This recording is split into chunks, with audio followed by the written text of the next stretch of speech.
call this meeting of the Waushara County Board of Adjustment to order. This meeting will begin with a public hearing. Anyone other than the applicant or the representative wishing to speak must register and submit the registration slip to the zoning administrator at this time. Following the public hearing, the board will conduct its monthly business meeting, at which time we will vote on the applications. You may stay for the meeting and hear how the applications are decided, or you may leave following the hearing. The applicant and town board will be sent a copy of tonight's decision.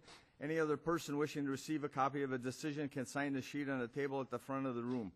Those of you wishing immediate knowledge of the outcome of these proceedings may call the county zoning office tomorrow morning. The procedure we will follow for hearing each application is as follows.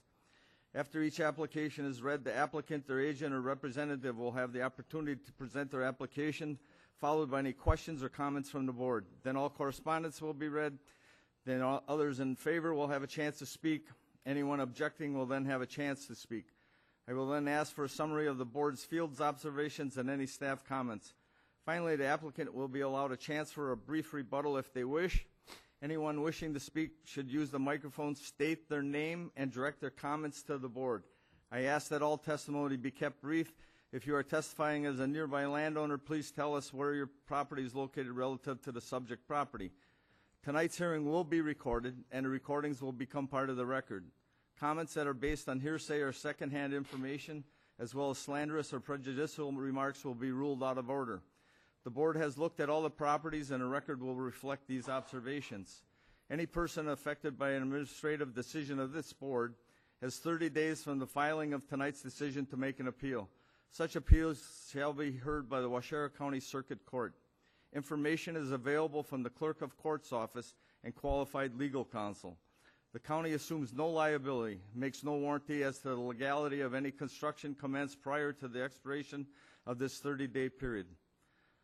I will now introduce the board. At the far end is Larry Tim, Dave Williams, John Shirk, Bob Wadle, Amy from zoning. I'm Kevin Fitzgerald, and our zoning administrator, Todd.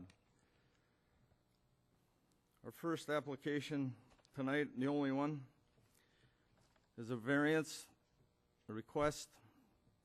Mount Morris Mutual Insurance Company, Coloma, Wisconsin, has made an application for variance in accordance with sections 58-661 and 58-826 of the Waushara County Zoning Code to construct an approximately 130-foot by 162-foot by 64-foot wide L-shaped one-story insurance office coming to within 41 feet 9 inches of the center line of Cumberland Road, 63 feet required, coming to within 33 feet of 9th Drive, 63 feet required, and within the visual clearance triangle of Cumberland Road and 9th Drive.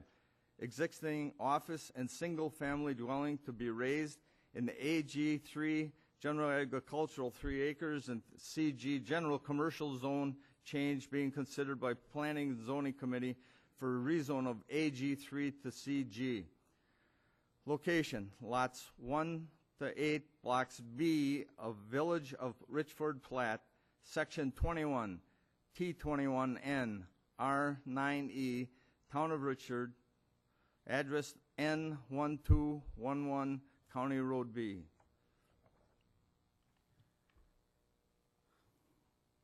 The first thing we're going to do is have Andrew come up and give us his presentation. Thank you, Mr. Chairman. I appreciate it and very much appreciate the time and service that all of you put in for this as volunteers, and certainly one that is important, especially when there is validity in the request and statutorily proven elements of working through your three-part test. With that, my name is Andrew Helverson. I'm the Executive Vice President and co-owner of LS Construction in Stevens Point. We are a moderate-sized general contractor and design-build firm. We've been around for 86 years, and we are very thrilled and honored to be able to represent Mount Morris Mutual with this variance and eventual rezoning request here this evening. So I'd like to share with you how we got to this point and how we were asking for this variance. What I'd like to do is start with the overall site plan that you see here, which represents some of the existing conditions, representing the existing building that you see here. We also have the vision triangles that are highlighted on this particular site plan, as well as the overall setbacks. The unique property characteristics really that we feel exist are extraordinarily direct with this site. Uniquely bound on all four sides by either town roads or a county highway, which create the vision triangles that you see depicted here on this particular site plan. Coupled with and on top of those vision triangles, you do have the setbacks, the building setbacks in particular, that are currently required under the Waushara County zoning ordinance. With the square footage calculated, once the vision triangles are overlaid onto the site plan as well as the setbacks, 49.2% of this particular parcel, when viewed as a whole, is unbuildable under the code. And when we look at the need for Mount Morris to grow, the projected employees that they know that they will have in the future, the requirement for the parking that we do need to lay out on this site, really renders the site impossible to be used for the use that Mount Morris needs to project for the ownership of this particular property. And under this example, for Mount Morris to be able to adhere to the setbacks themselves from the town and county highway, as well as the vision triangles, truly does represent an unnecessary hardship that they would endure. The overall definition of the unnecessary hardship in this case is actually quite direct. Given their growth, given how they need to advance forward with the square footage necessary to drive their employment, the site would no longer work for them, rising to a true level of, in essence, obsolescence of the real estate itself. They would not be able to continue to operate on this site moving forward in trying to adhere to the setbacks as well as the vision triangles as presented. We also walked through several different variations of how we could possibly get the square footage necessary for their programming, which is right now a 20 to 25 year curve on the growth that they're looking to advance toward. We looked at the possibility of expanding the building. Originally, when this particular drain field and the new septic system was installed, there was an area that was generally kept highlighted, if you will, as an area that would naturally be considered for expansion in the future. Once we realized the growth and the need for Mount Morris to have significantly more square footage, quite frankly, than what this addition would have allowed for, it still didn't take care of the ADA accessibility concerns that would be raised, especially once we added on to this particular building. Certainly there is a footprint that is possible for an addition. The concern with that is we don't get to enough square footage, even with this addition, on top of the ADA accommodations necessary for the existing building, and the inefficiency of the overall layout of this building really leaves Mount Morris with no other opportunity but to consider as much square footage as possible to drive their program. So as we looked at this roughly 15,000 square feet, currently we're sitting at roughly 14,680 square feet with this footprint, as well as the basement, which is planned for the northern 20% or so of the building. We realized we could drive enough square footage to be able to allow Mount Morris to stay on this site and be able to continue operations on this site well into the future if we did a few things. If we pushed this building as far south and as far west as we possibly could, it created the right shape to accommodate for allowing parking to wrap around this site in the future while maintaining the 2-foot setback required under the ordinance. But we realized that we could not comply with the building setback requirement itself, and we would always be infringing in one way or another on one of the 4 vision triangles at a minimum. And once we realized that we wanted to maintain a negative impact on the public, we wanted to know that public harm would not be a part of the decision to ask for this variance. We also realized that the geometry of keeping this an L shape and pushing it in this direction allowed for maintaining the vision triangle at, of course, the busiest intersection. We feel rising to the level of ensuring that the public is indeed kept very whole on public safety in an area where it is most necessary, and allowing for the functioning of this corner being in essence the exact same as it functions today. With the exception of this building being roughly 2 to 3 feet further south, it is in essence exactly where the existing house is today, rendering the vision of a vehicle as it's progressing south, observing traffic as it's coming from the east going westbound along this side along Cumberland, there really is no change to the overall driving public and what they experience in terms of oncoming traffic approaching from the east. And with that, we felt that we really did rise to the threshold under the law for validation of the three-part test as required statutorily. So with that, I'd also like to share a few other examples for you.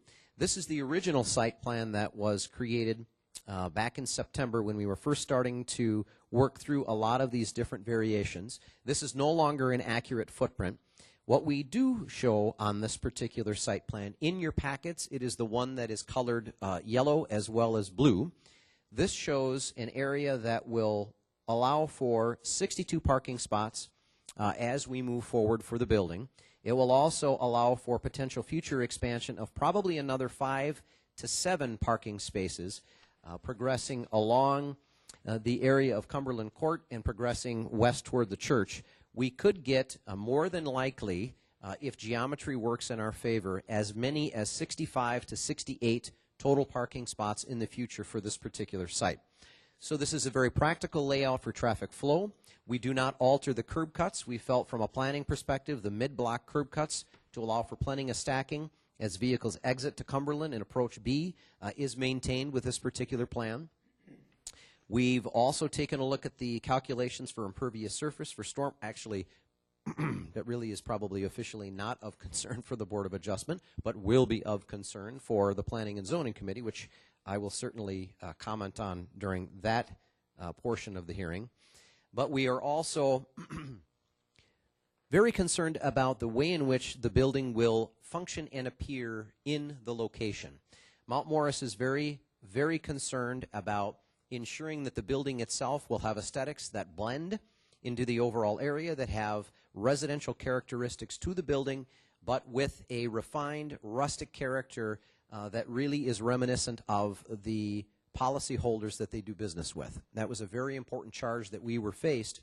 And as you look at the rezoning as well as the variance, as Todd very directly has stated, zoning matters as well as variances really will live on in perpetuity. So in the unlikely eventuality that Mount Morris is not operating in this building in 30, 40, or 50 years, what would that mean to the adjacent parcels? What would that mean to the township as a whole? We feel, given the aesthetics, a new user would be able to acquire that building very easily, and given the aesthetics of it, it will still continue to flow perfectly well with the adjacent single-family residences to the west specifically, and also given the quasi-commercial use of the community hall diagonal from this particular parcel and the institutional use of the place of worship to the facilities north and west. We feel that the style and look and character of the building is very appropriate for the setting. The other elements that we considered as we looked at the variance, and quite frankly, as we also considered the rezoning, what is the town looking at in terms of their future land use projections? What is the town looking at in terms of their comprehensive plan?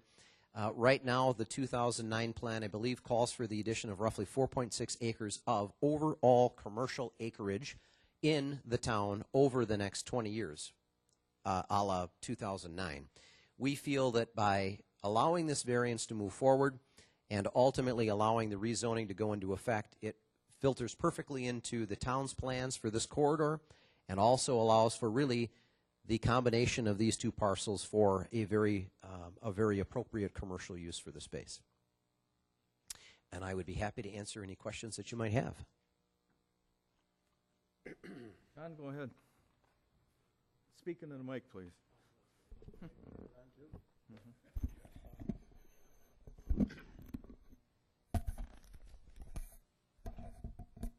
Get this straightened out. Am I on or not? Pull it down. It's on. Now it's off. One more, touch it again. Click it again. Plug it in. There you go, you're on. He forgets. Easy. Can I start now? Yeah.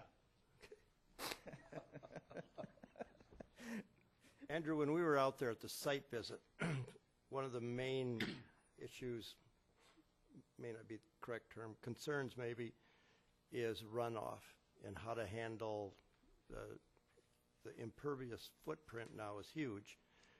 How does Ellis consider handling that? I know we talked a little about the swale and Bob brought up the need for a culvert.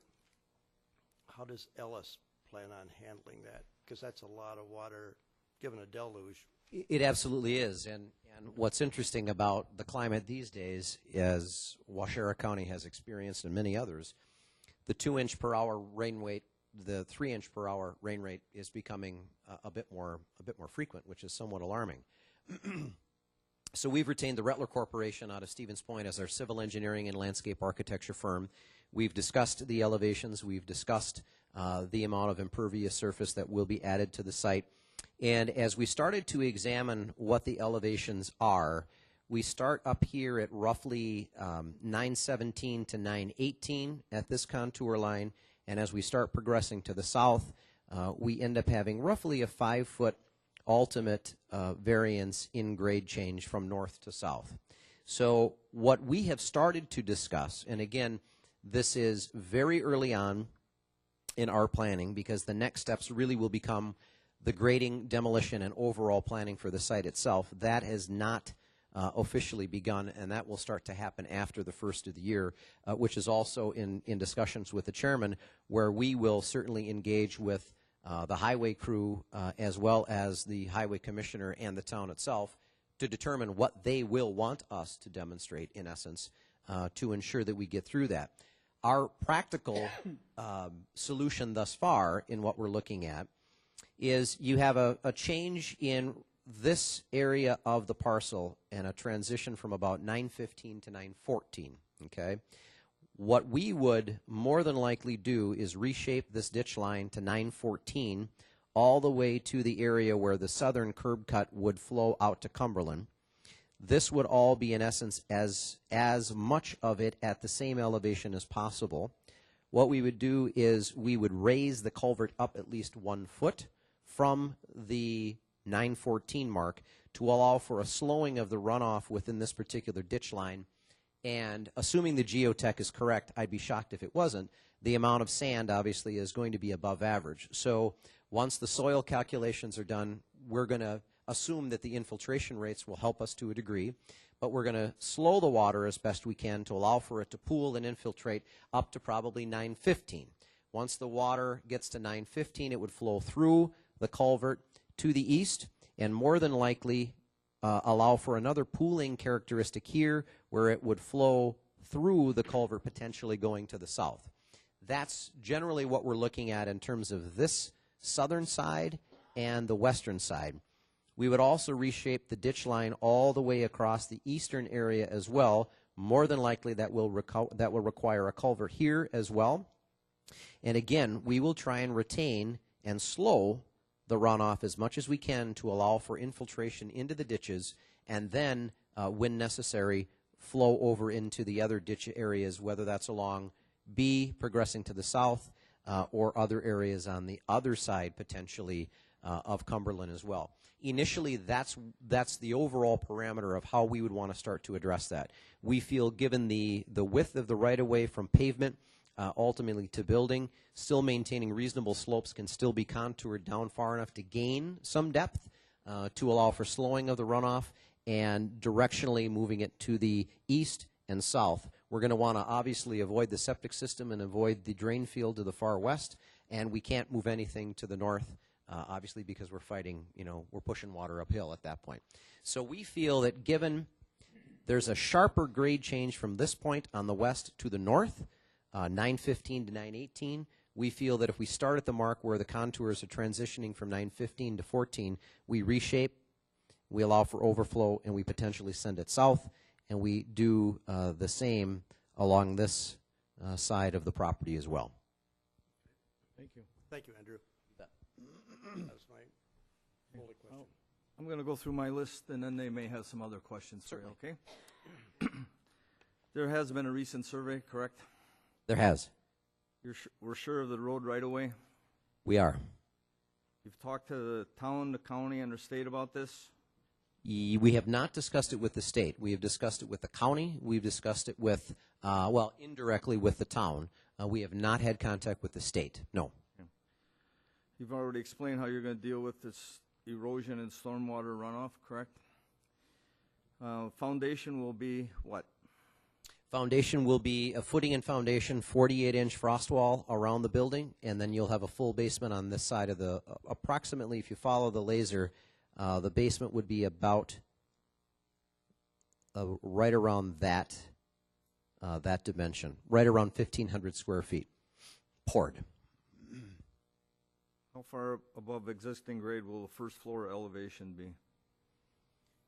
FFE above grade, maybe 1 foot. I expect it to be either 916 or probably 917. More than likely 917, because right now, right at this corner, that is where we start to get into 917. So it's either going to come in at 916 or 917, which still gives us plenty of elevation here within the ditch line, and I would say roughly 2 feet times 14,400 for cubic yardage. So the fill that will need to be brought in will ultimately bring this up, and then we will have the full basement on this side. We will have to cut back into the asphalt to grade correct and fix that contour to ensure that the storm water is flowing correctly and not into the building. We think we do have some grade right now on the existing pavement that actually would be reverse grade back toward the building. So we're going to have to shape more than likely the existing parking. So there's going to be some filling and grading, and we know without question. And we know that. Yes. From being on site. What will the finished height of the project, the building be when it's done? The height of the building?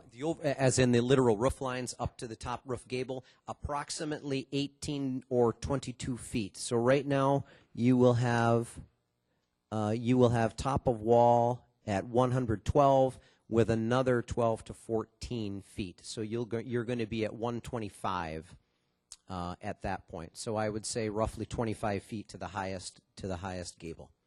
It would be lower than what's out there now, right? It's almost exactly the same, as a matter of fact. Really? Almost exactly the same. Yep. All right. Yep. Any other improvements planned? Overall landscaping certainly will be taken into consideration. What we do want to do, if you notice that we've lined up the existing curb cut and drive access to be with the main entrance, we do want this to be as visually orienting toward the focal point of the main entrance as possible. And then there will be significant elements of landscaping that will be incorporated into the property, also along at a minimum the eastern facade of the building. And then we would be relocating the existing sign from this location to this location with approval from County Planning and Zoning. There will need to be an island, more than likely, that is not depicted on this site plan or the new one yet. It will be, because we have every reason to believe that the well is going to be adequate, and the wellhead is right there. So what we'd like to do is we will use landscaping and an overall island with bollards to protect that wellhead, but we want to be able to keep it there. So we're going to insulate it, and in essence we'll landscape around it within that island to ensure that it's invisible. All other setbacks will be met? Yes, parking, we know that that is 2 feet. We absolutely will meet those. The only concerns, as articulated to the board, would be going to a zero setback to the right-of-way here on the south, the west, and allowing for the encroachment into this particular vision triangle here at 9th and Cumberland. The parking plan, is that for the future also? For when Correct. they're at full capacity for employees? Yes, that would be right up at that 65 number. There's more than enough room to turn around in the lot, right? Absolutely, Okay. yes. Mm-hmm. Any other options considered for this project? Several, yeah. We tried different angles of positioning of the building. We tried for the addition coming off the back. Nothing allowed us to be able to retain the practicality of the geometry of this plan, coupled with the amount of parking spaces necessary for their growth pattern. And that's really why we had rested on this particular plan. What are the hardships and unique property limitations which would support this request for a variance? I think the unique property characteristics really that exist are the fact that the parcel itself is bordered by roads on all four sides with and on top of by the positioning of those 4 roads on each side of this parcel, the setbacks that are required for buildings, along with these vision triangles, remove and create that unnecessary hardship. And by doing that, the hardship we feel is that by 50% in essence, 49.2% of the site itself being unbuildable really is an unnecessary hardship that's placed on this particular company, given that they own these parcels, they want to be able to grow on that site, and the self-inflicted financial hardship is, we feel, not able to be entered into the argument because their growth pattern requires the square footage, the number of employees, and the number of parking spots. If we don't get this variance, it really allows for the impossibility of Mount Morris to do what they need to do to grow and survive on this site. That is truly the threshold that we feel exists with this variance. And we do feel, based on the unnecessary hardship that is created by the unique property characteristics that allow for the setbacks and the vision triangles to obstruct the property, we do feel that absolutely rises to the variance threshold. You've been in this for a while. You know what permits you're all going to need? Oh, yes. Okay. Oh, yes. And to that end, Ellis is, we pride ourselves on being proactive with the regulatory agencies that we interact with. The local building inspectors, we call them when we're laying concrete. We call them when we're erecting the walls. We make sure that we're the ones that are being proactive to ensure that the inspectors understand where we are in terms of the progression of the project. We feel and have found that by being more proactive, it makes it easier for us in the long run, and the openness and transparency of it, we feel, is the right way to do business. What's the timeline for this project? When do you think you'll break ground? The plan is to break ground as soon as the frost is out of the ground. If this keeps up, that might be next week, but no. But in all practicality, right now, we would accelerate what's called the design development phase of design through January.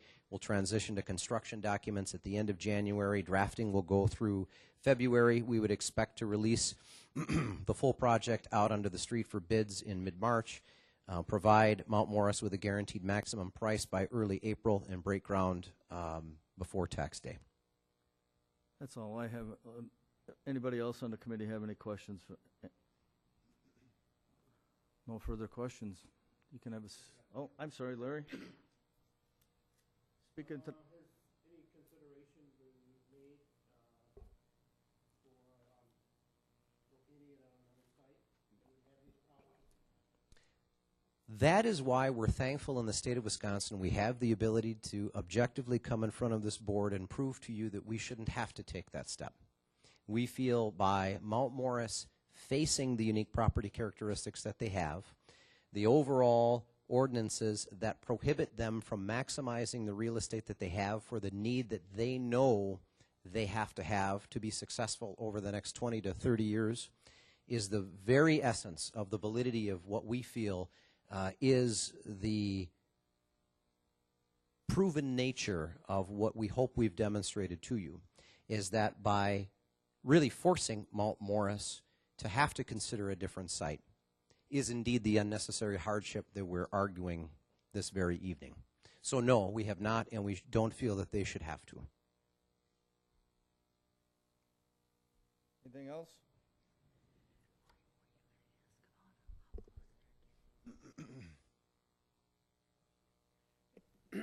Andrew, one thing, and I know we kind of discussed it on site. Can you kind of give an explanation too? Just one of our concerns was the building, the new building, and in proximity to the existing building. Oh, then I should probably keep this if- one. So this version is probably brighter for you to be able to see it on this one, although, again, this is not to scale because the footprint has changed, but for the simplicity of this argument, you'll be able to see exactly what we show here. The other important part of this is Mount Morris has to be able to continue to operate in their existing building while we're building the new building. So we have positioned this northeastern wall of the building exactly 12 feet from the existing building. And we feel that with sheet pilings as well as other support, that we have plenty of room to be able to still slope and operate within the excavation for the foundation wall on this side of the building and allow for no disruption to the existing foundation of the addition onto Mount Morris. So at 12 feet, we've been able to calculate that with our structural engineers as well as our superintendents, that we feel that setback is exactly adequate to safely excavate for the new footings and foundations and still create no harm or disruption to the existing building's western foundation wall. Okay. You want to have a seat, and Thank you, sir. Todd's going to go through his. And I do have one letter, too, I'd just like to read into the record. We actually have received two letters. Two letters will be read into the record later on tonight as part of planning and zoning. We do have one letter in reference to the variance at hand, and it's dated December 17th, and this is from Mark Schumacher, president of St. Peter's Lutheran Church, located north and west of the property. It basically says, this letter is to inform you on behalf of St. Peter's Lutheran Church and as a neighbor immediately west of Mount Morris Mutual Insurance, we are in full support of both the zone change and variance applications they are applying for. If you have any questions, please do not hesitate to contact me. Sincerely, Mark Schumacher, President, St. Peter's Lutheran Church. And No one's registered we have nobody registered to speak in in favor. favor of objecting. Staff comments. Okay. As stated in the report you have before you, the applicants, Mount Morris Mutual Insurance Company, are requesting a variance to construct an L-shaped, one-story insurance office building to come within 41 feet 9 inches of the center line of Cumberland Road when 63 feet is required, and coming to within 33 feet of 9th Drive when 63 feet is required, and to come within the visual clearance triangle of Cumberland Road and 9th Drive within the property that is presently zoned both AG3 and CG. It should be noted that the existing office and the single-family dwelling will be raised eventually, and that upon completion of the premises. The site in question consists of lots 1 through 8 in Block B of the Plat of Richford, which was originally recorded in 1978. The eastern half of the property was rezoned in 1985 to make way for the home office of the Mount Morris Aurora Mutual Insurance Company. The company maintains several older records for both the existing insurance office as well as the single-family residence located at the southwest corner of the property. We don't have original permits for either the original building, which was the old schoolhouse, and we don't have original permits for the single-family dwelling. We do have a couple sanitary permits and miscellaneous land use permits.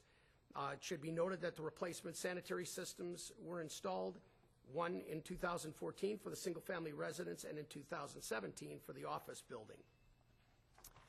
The board visited the property at their recent on-site on Monday, December 17th, 2018, and had the following comments and/or concerns. One, that the only non-conforming structure on the site is the existing residence located at the southwest corner of the property. Number two, they would like to see the township replace the existing yield sign located at 9th Drive and Cumberland Road with a stop sign due to the reduction in the visual clearance triangle at that intersection. Number three, that Ellis Construction needs to address future stormwater runoff with the increase in impervious surface with the construction. A new culvert and drainage ditch system may be needed at the south end of the property. Number four, sanitary systems were reviewed and found to be acceptable. And number five, the combination of roadway right-of-way setbacks and the visual clearance triangles leaves only 49% of the lot buildable. And I actually think it's 49% of the lot unbuildable. But now keep in mind that a variance is seek relaxation of dimensional standard in the code. The decision to grant a variance must be supported by practical justification, which includes, number one, that the code is unnecessarily burdensome and that the landowner is not able to enact a permitted use without a relaxation of the dimensional standard. Number two, there are unique limitations on the property. And number three, if the variance is granted, that no harm will be done to the public interest or the zoning code. It is up to the applicant to provide the burden of proof as to why the variances should be granted. The applicants cite that the property is unique. It's bounded on all sides by public roadways and the resultant visual clearance triangles at all four corners. The proposed building is further hampered by an existing drain field in the northwest corner of the lot, as well as the existing driveways, which are all planned to be reused and or incorporated into the final site layout. While the existing single-family residence and drain field and sanitary system for the home will be raised and or demoed, the existing office is planned to be utilized during construction of the new building. It will be raised upon completion of the new building once they take occupancy. They also believe that this design will afford the greatest visibility at the intersection of County Road B, where the greatest volume of traffic will occur. Staff has reviewed this request and has visited the site on a number of occasions to look at not only the existing conditions, but the surrounding properties. We also reviewed the future improvements and the resultant impacts. There's no doubt that the lot is encumbered by overlapping setbacks that limit the expansion of this size. While the proposed buildings will maintain very little, if any, setbacks from the right-of-ways from Cumberland Road and 9th, it should not negatively impact surrounding properties, as both the existing residence located immediately to the west and the Town of Richford Community Center located directly to the south are both deficient in terms of meeting the required roadway setbacks. We also believe there's adequate right-of-way or parking in front of the new building so as to allow good visibility at this intersection. Now, I've also taken a look at this site and literally played with it. I've looked at numerous alternative building and site layouts in attempts to provide greater roadway setbacks. However, given all the aforementioned existing site constraints and the applicant's needs, the proposed layout makes probably the most efficient and safe layout, both from a parking and building layout.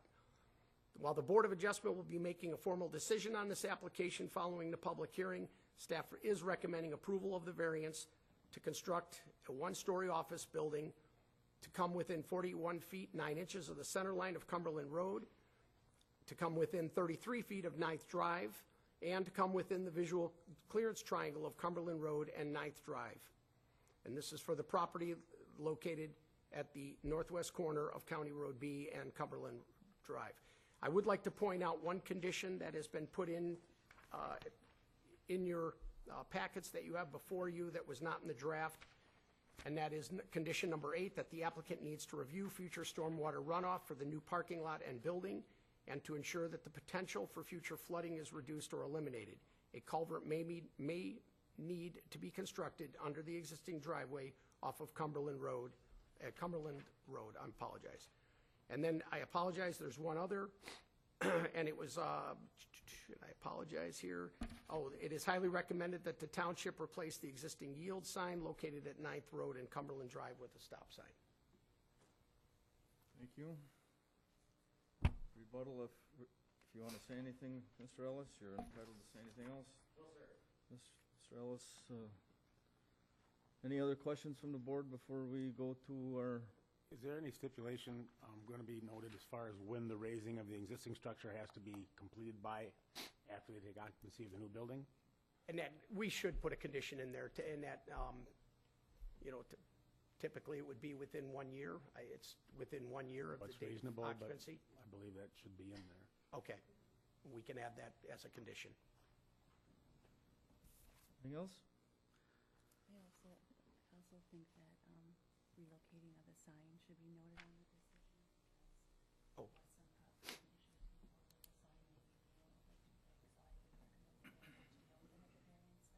Okay. Okay. And there was just question with regard to the relocation of the sign, that the sign has to meet, obviously, all county code, county, sign codes. Yes,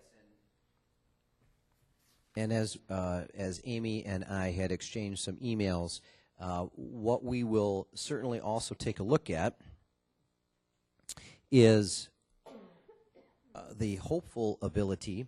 Currently, I believe the ordinance indicates that the sign itself would have to be elevated at least 8 feet, I believe, to be able to allow for the visual clearance underneath the monument sign itself.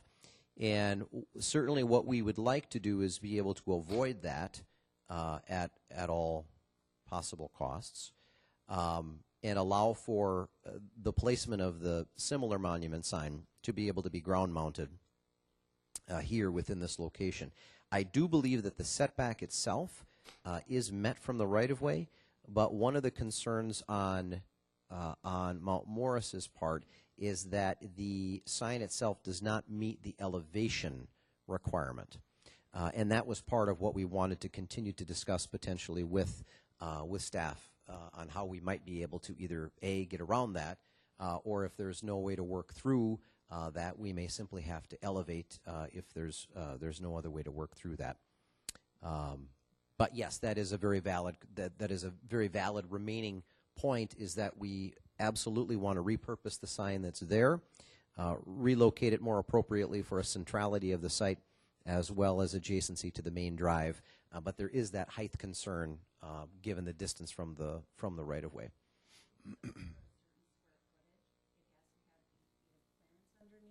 And it was permitted before with a permit. There was some decorative stonework around the edge, and Mark was permitted it before with a permit with just the face area being considered as the sign. And so when Andrew and I talked about it, I thought that he should mention it at the hearing, that if it was just being relocated, since it was permitted in its existing location with a permit, that if it was the exact same sign was being relocated, that I thought it was fair that it should be allowed to be relocated since it was permitted with a land use permit in its current location, because it met setbacks, but it had some decorative stone around it, and it had a permit. And it was just slightly, I think it was 12 square feet by the time you considered the decorative stone around it, that it went over the square footage. Yep. You have to have it elevated. So I thought as long as it was mentioned at the hearing that it was the exact same sign being relocated over by a different driveway, that as long as it was mentioned at the variance hearing, that I thought it was fair that it should be relocated, but that it should be mentioned tonight. How long has the new sign been there? Connie? I think it was Quite some 14. time. 2014 is when the permit was. And it Okay. hasn't been a problem in those 4 years where the way it is now? No, not that I'm aware of. All right. It's 2 feet back from the right-of-way, which if Thank it's- you. it would be allowed. Thank you. Kevin? Yes. Just to finish up on the time period of raising the old building, which we're going to call the schoolhouse now, within 1 year, what do you want the start date to be? I think it'd be fair for that to be considered at the time of the final occupancy is actually granted. And that's when I was going to time it to the occupancy permit for Whenever the that building. final permit Okay. is granted, that they can take occupancy of the building, that would be the most reasonable time. That's exactly, it basically came up with the existing office building shall be raised within 1 year of occupancy of the new office building. Fine, I just wanted to Okay. cross that T and dot the I. Typically, when a land use permit is issued for a home, and there's an existing home, there will say that within 1 year of permit issuance, which would probably make sense with this permit, is when the permit's issued for the new office building, to say within 1 year of permit issuance. We would have no problem with that. It's going to be more on the lines of 1 week after the new building. It will be demolished very quickly. Very quickly. We need that space for the parking. To do the parking lot, and that they'd have to get the old building gone before they did the pavement and that anyway. Correct. And if we get in the ground on April 15th, tick-tock, because deer season's coming and American Asphalt will be shutting down quickly. So, yes, we're going to get that building out of the way as fast as we can. And if it's okay, if everything goes ahead, as planned, and that Amy and I, we could work up some language with regard to the existing sign. So, We'd certainly appreciate that. I Relocation know of it existing barely crosses over into the threshold, and certainly understanding of that would be greatly appreciated. Okay. We're going to do something a little different tonight. Usually we adjourn to that meeting room over there, but we're going to stay here and go right into our business meeting because they can't vote on what they have to vote on until we get done. So, Amy will take roll call, show everybody here. Larry, Dave, John, Bob, and myself. Kevin, Dave. I'll accept the motion to approve the agenda, please. I so move. Bob? Second. I have all those in favor? Aye. Opposed? Okay. The board will consider taking final action regarding the application, which is the subject of the public hearing tonight. Do I have a motion on the table? I'll make a motion to approve the variance application. We have a motion. Do we have a second? Second. I have a second from Mr. Williams. And the reasons, John? Excuse me, an unnecessary hardship is present, and the current code requirements would be unnecessarily burdensome and prevent the applicant from using the property for permitted use because, and Amy, I'm going to scratch number 1 that says very few alternatives exist, because I don't think there is an alternative. Number 2, the circumstances are beyond the control of the applicant and are unique to the property and not the applicant. The lot predates zoning regulations, and the construction matches the lot and available area. The hardship or unreasonably burdensome limitations of setbacks is due to unique physical features or limitations of the property and not the circumstances of the applicant as follows. The setbacks overlap here. There is no other room for a septic system, and the property is encumbered by public roadways on all 4 sides. The variance will not harm the public interest or neighboring land uses and damage the intent of the zoning code because visibility is good at the driveway location, traffic is light, the existing septic system is adequate for future improvements.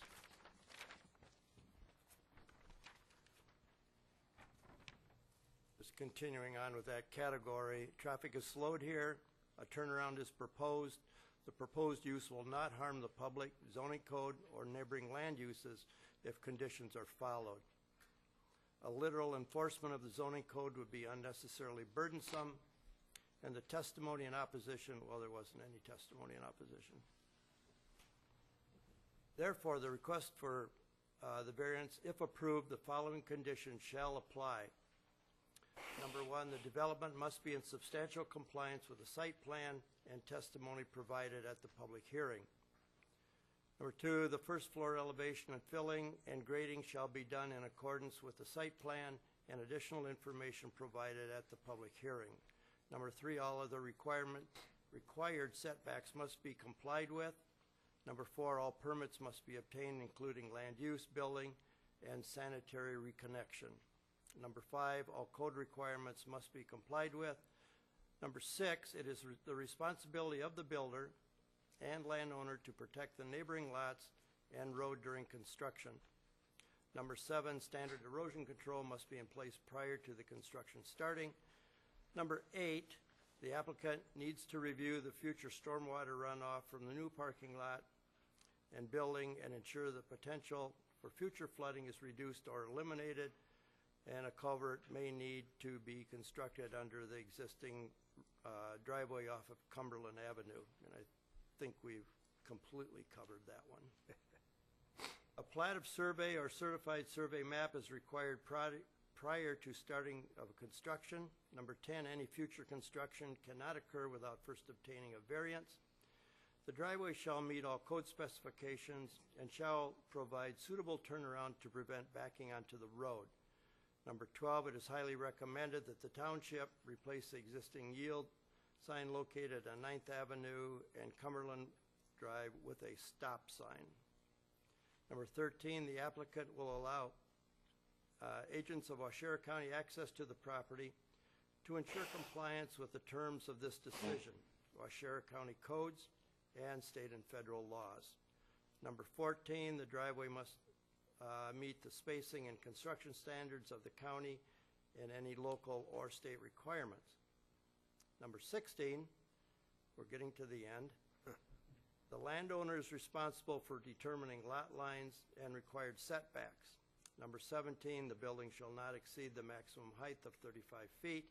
And number 18, which we just talked about that I'm adding, the old building must be raised within 1 year, 365 days, beginning at the occupancy of the new building. Right. John, I have a question going back to number 8.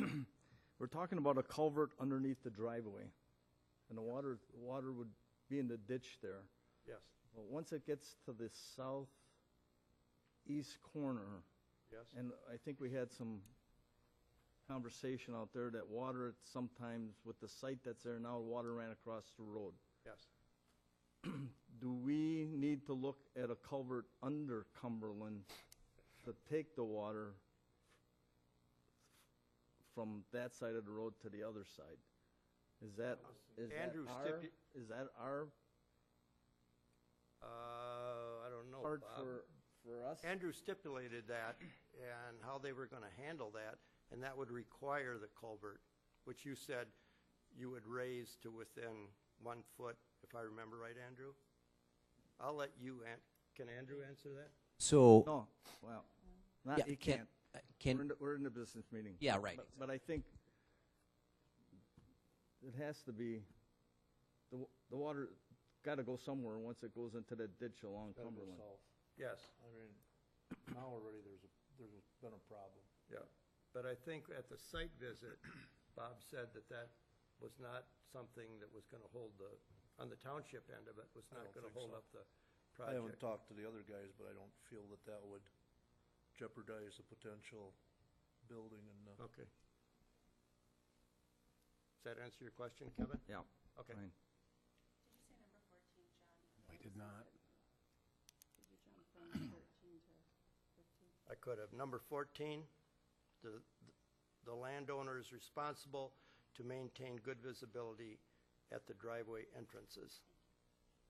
I'm sorry, apologize for that. And then, and then I think we need to incorporate a number 19, and that has to do with the signage. Okay, That, I will let you and do we'll come up with some language that they'll be allowed to utilize an I'll existing let sign you of and comparable Amy size. do the verbiage on that. Okay.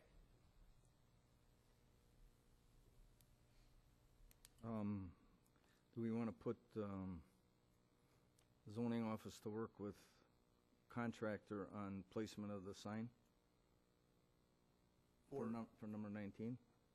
Yeah, we'll work with them. Yep, Okay. absolutely. We'll have to come up with some language, but I would assume, are you planning on utilizing the exact same sign or a sign very comparable, or are you literally relocating the existing sign?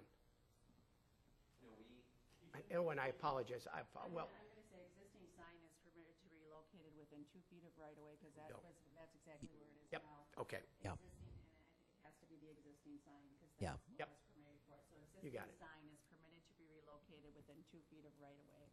Okay. literally the same sign. I And apologize, if I Kevin. No, that's remember fine. right, I think it's about 25 Gotta get it right. feet from where it is to, it's just going to go move south. south, Okay. exactly parallel to the road where it is. It's just going to go south. Any other questions or comments?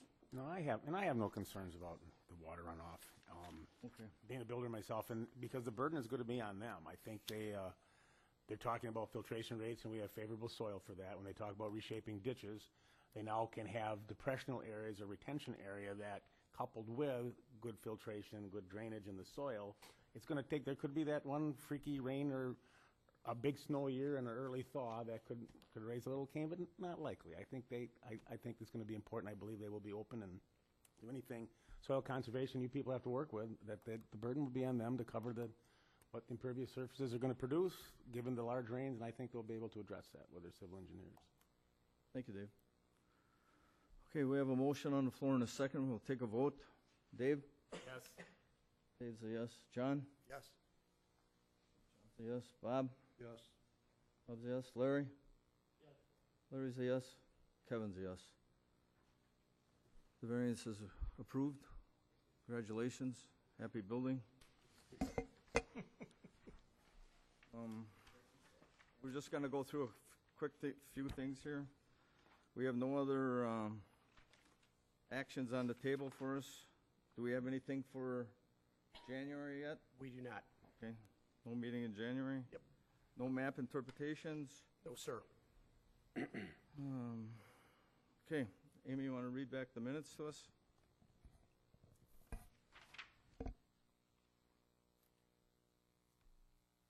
December 20th, 2018, appearing for the applicant Andrew Halverson Ellison Construction, stating the reasons to grant the variance. Visual triangle creates a 49.2% parcel unbuildable. Growth of agency requires expansion of building. Required ADA accommodations plus expansions plus addition to existing building not possible without a variance. New building has lesser impact on public safety than addition into visual clearance triangles. Character of building will blend with the surroundings. Correspondence was received from St. Peter's Lutheran Church requesting approval of the variance. No one appearing in favor, no one in opposition, no one to ask questions, and the applicant did not have a rebuttal. Motion by John Cirque, seconded by Dave Williams to approve the variance. You'll get a copy of the decision, so I'm just going to have these by number. A was 2, 3, and 4. B was 1, 2, and 3. C was 1 through 7. D for conditions was 1 through 7, 8 through 17, and then we added number 18 was that the existing structure must be raised within 1 year or occupancy of the new building. 19, the existing sign is permitted and can be relocated within 2 feet of the right-of-way, approximately to the south of the existing sign. The vote was everyone yes, Kevin, Larry, John, Bob, and Dave. The meeting was called to order by Kevin, everyone present here. Motion to approve the agenda by Bob, seconded by Dave, all carried by a voice vote. There are no applications for January, and there was no other business. Okay, heard the minutes. Any corrections? Comments? Take a motion to approve the minutes. Second. Who's moved? Dave. Dave. Bob, second. All those in favor? Aye. Take a motion to adjourn. Make a motion to adjourn. John, second. Larry, seconds. All those in favor? Aye. Aye. Thank you, everybody. Merry Christmas.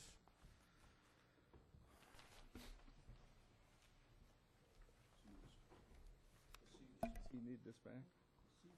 No, that's, I think, all of ours. That was all of ours. He gave me that, so. Yep.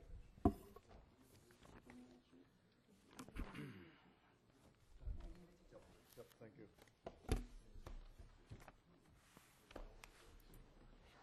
Do you want me to take this, Kevin? No. Okay. You Yep. get that back. Okay. That's all your stuff. This Yep. is mine, this is mine. You got one, right? Yep. You guys got a green folder you want to turn in? John, don't take your green folder home. Keep your green folder. You'll never outlive that. Keep your green folder. Why? Oh, Larry, you're supposed to keep these. Oh, no, you gotta give them No. Oh, we turned him in. It's first day on the job? Hey, Kevin.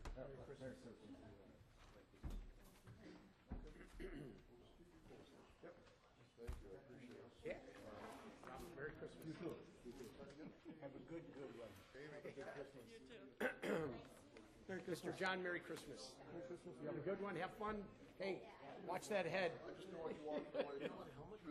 Oh, they're all, everything's expensive. You know what I did? She had it done for about 60 bucks. You know, I'll tell you, I was on my kid's skate. Laying down for 3 days. I know, we just don't have that balance we used to have. It's age. Well, we were making sure we were, working through the.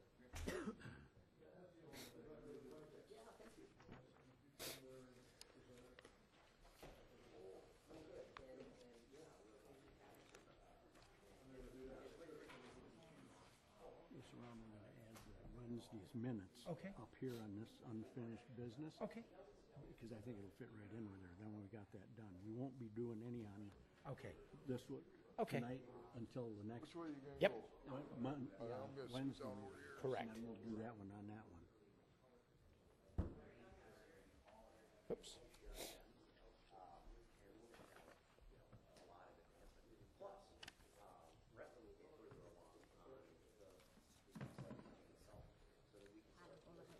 Oops, I'm sorry.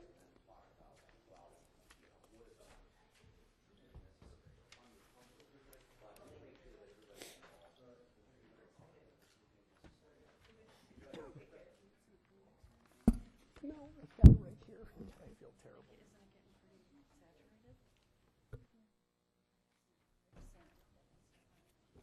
know why it would matter, why we couldn't vote on it even.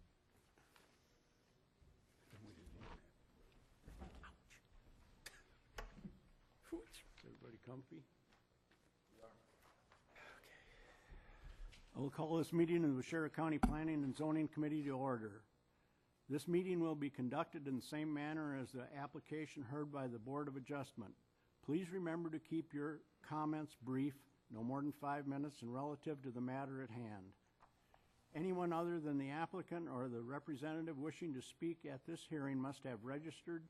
Anyone who has not should do so immediately and submit the registration slip to the zoning administrator. The committee has looked at all the property and will record record will reflect those observations. Following the public hearing, the committee will conduct their monthly business meeting, in which time we will vote on the applications. You may stay and hear how the applications are decided, or you may leave following the public hearing. Any person affected by the administrative decision of this committee has 10 days from the filing of tonight's decision to file an appeal. Such appeals are heard by the Waushara County Board of Adjustment. Information and applications are available from the county zoning office. The county assumes no liability and makes no warranty as to the legality of any construction commenced prior to the expiration of the 10-day period. I'll now introduce the committee. When I call your name, if you do raise your hand so they know who you are. Carl Grissar, George Peterman, Pat King, Jerry Lauer, Todd, and Cindy. I'm Mike Kapp.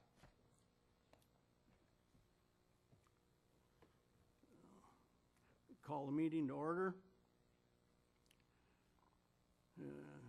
Public hearing on applications. We have Mount Morris, and I don't think we probably need to go through all the stuff before. I think we got our fill of it while we were doing it. I'm not sure, but I did. And we'll save you a little talking. Yeah. So, with that, I'll ask the applicant to come up to the mic.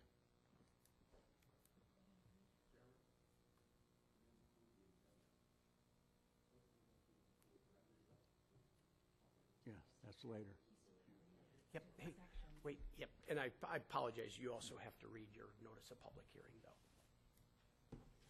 Then notice of public hearing here with everything that's in there. Oh, yeah, I was gonna do that. Zone change, Mount Morris Mutual County Company, Coloma, Wisconsin has made an application for a zone change in accordance with section 58-131 through 138, 58-451, 58-661, and the Waushara County Zoning Code from AG3, Agricultural Acreage 3, to CG, General Commercial Zone, to construct an approximately 130 foot by 162 feet by 64 feet wide L-shaped one-story insurance office. Variation for setbacks pending approval by the Board of Adjustments. Location is westerly 1/2 of an existing 3/6 acre parcel, being lots 2 through 5, Block B of the Village of Richford Plat, Section 21, T21N, REN, R9E. We'll get that yet here. Town of Richford, N1211, County Road B. There, we got them. Okay, now, since you're already up there. Yeah, well, We need your name, so we've got it on our, here, you could, Absolutely, Chairman. Thank you very much. My name is Andrew Helverson.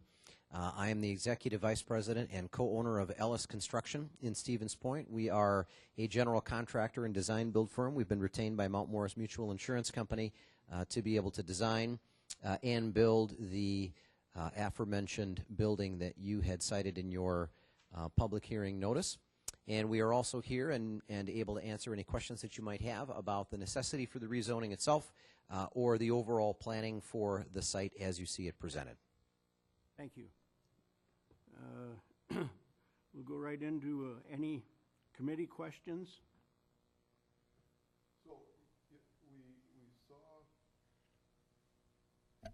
make sure that we can hear it. So, we saw the presentation that at the Board of Adjustments, and it was very detailed. And I just would like to know, is there any information that you believe that's specific to the zoning request that you're making that you think would be pertinent for our decision making?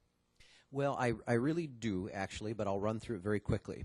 As we look at the overall site north to south, actually, when you look at the eastern line of the building itself, that is generally the area that splits the two current parcels that are present. This is a parcel which is already zoned appropriately for the commercial use as planned. General agriculture on the western half, in essence, of the yet to be combined total parcel. As we examined the overall land use plan for the township itself, there is very little commercial zoning, obviously, within the town of Richford. It's nearly exclusively, I believe, 96%, if not 97%, general ag in terms of the zoning that's currently in place. This allows for a very simplistic and very direct example of where commercial actually would make a lot of sense. You're bound on all four sides by roads, which, interestingly enough, for the Board of Adjustment really creates a concern. But what it does do is it allows for the shaping of the parcel itself. The adjacent land uses are as commercial as can be experienced within the town of Richford. The institutional and religious use across the street, the community center. Directly to the west, there is a single-family home. But the site itself is already, in essence, being used indirectly to support commercial use, of course, with the drain field itself. The traffic count along County Highway B, along with the familiarity of the town for this particular corridor being a general commercial corridor, not only as planned, but the existing land uses along County Highway B also directly speak to commercial uses. And as we examine the overall professional office use that is planned for by Mount Morris Mutual, certainly the applicability under the standard commercial zoning of the county would make, we feel, direct sense. Certainly would not harm the adjacent land uses, and we feel is a very practical example of the application of commercial zoning and the subsequent uses thereof. And then I had one more quick question. And yesterday at our on-site visit, I had brought up the mild concern about the technology available to not only the current Mount Morris building, but the new one, and the ability in a rural environment to support the newer, fast-paced environment of business. The reason I brought that up yesterday, in part, was we're going forward. You're going forward with plans. We're going forward with zone changes potentially, and what we all hope does not happen is that the needs of the business outgrow the rural capabilities to support that business with the available internet services, broadband services, things like that. And in just being a former county worker myself, and I'm sure current county workers can attest that we currently in Waushara County as a whole are struggling with that. And we, and so I just want to make sure, for the record, that that's being taken in consideration, that there's a high level of confidence that, no matter what sort of internal devices, mechanisms are needed to make sure that their business is running as efficiently as possible, that the availability of utilities coming into that building would be able to support that. We certainly feel that is the case, yes. And in light of the planning that Connie has done and certainly the service that they experience within the existing building right now is very adequate for their current needs. And given those conversations and the capacity thresholds that UnionTel already supplies to the site, we feel is adequate. The overall cellular service to the area, again, as I qualified with an asterisk, I'm on Verizon and I have roughly 3-bar 4G on the site at all times, which is great. And our superintendent will very much appreciate that when his hot spot is being utilized in the trailer in April. So we do feel that the access for this particular application is there.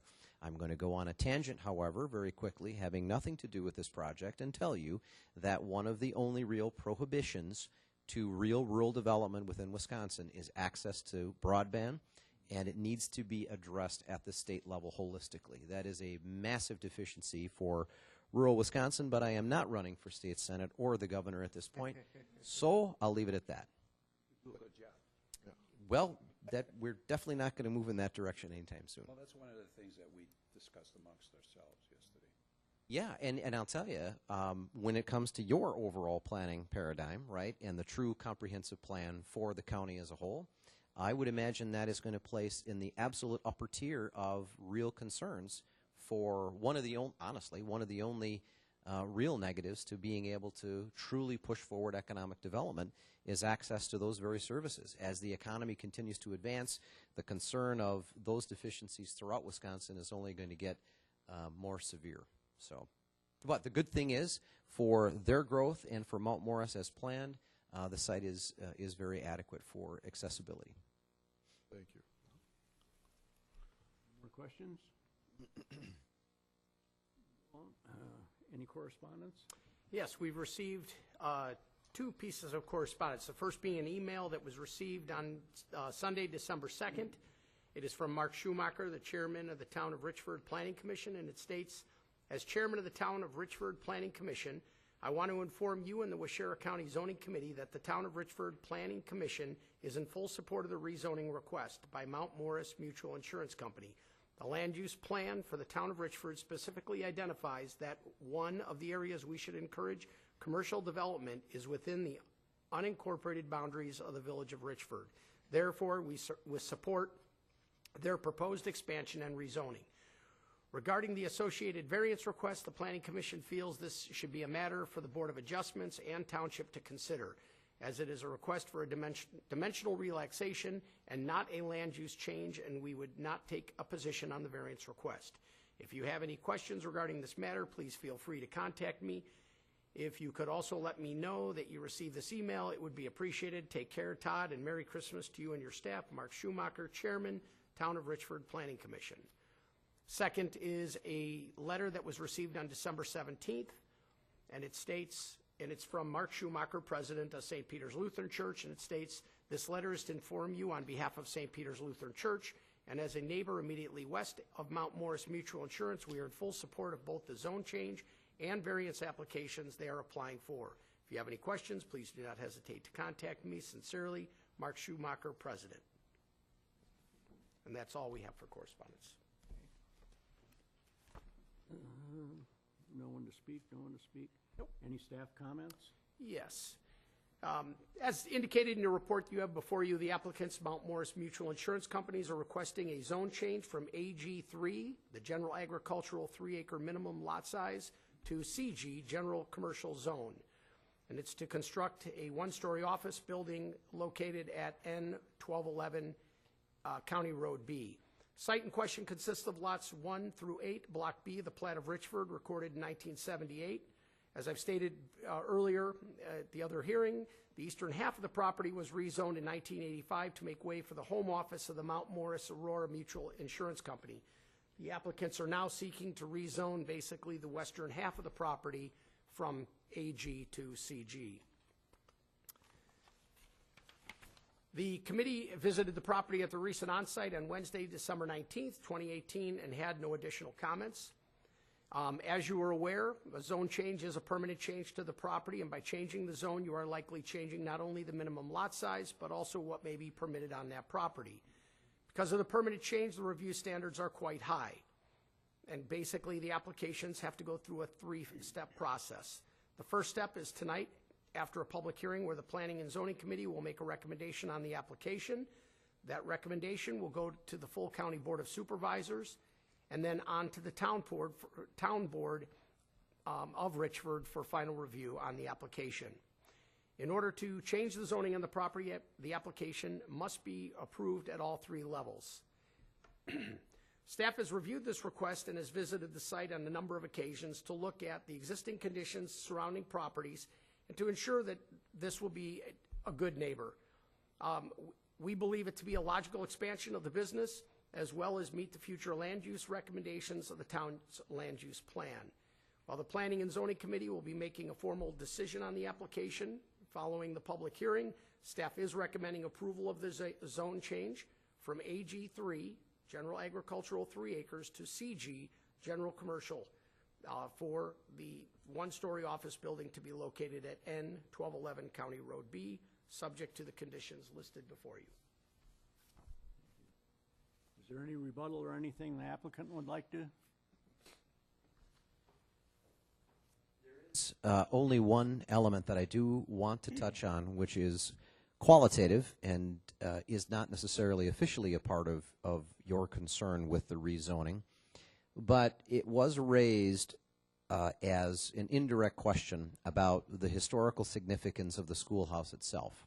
And although we are now under a condition, of course, to be able to demolish it within 1 year after final occupancy of the new building, there is a great deal of sensitivity within Mount Morris, specifically with Mr. Fenske, about the importance of that building to the town and the sincere interest in wanting to do something to not completely erase the memory of what that schoolhouse really represents. So at a minimum, as we discussed on site, the cupola itself is planned to be incorporated into the landscaping that would be directly to the north, north of the building. This is the break area that is planned for the employees of Mount Morris. There will be a patio as well as a terrace on this side of the building. At a minimum, what is currently being discussed is that the cupola would be relocated into the landscaping and designed into the terrace potentially.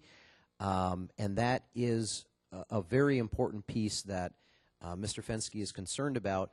His father attended school in that particular building. Mr. Fenske was married across the street at the church that Mr. Schumacher references in his correspondence. So there is a very sincere interest in upholding the historical character in one way or another to ensure that Mount Morris continues to be associated with that schoolhouse. Even though it is not officially a part of their logo or a part of their actual corporate identity, informally it certainly is. And that sensitivity has been expressed by the leadership of Mount Morris as well as their board as well. So I just wanted to make sure that you're aware of that. It's not necessarily a key part of the rezoning matter or the variance itself, but it is an important qualitative piece that Mount Morris very much is concerned with.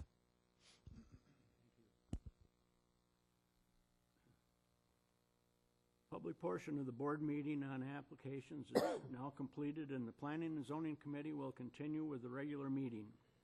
You may stay for the regular meeting, but you are not allowed to any discussion during the meeting.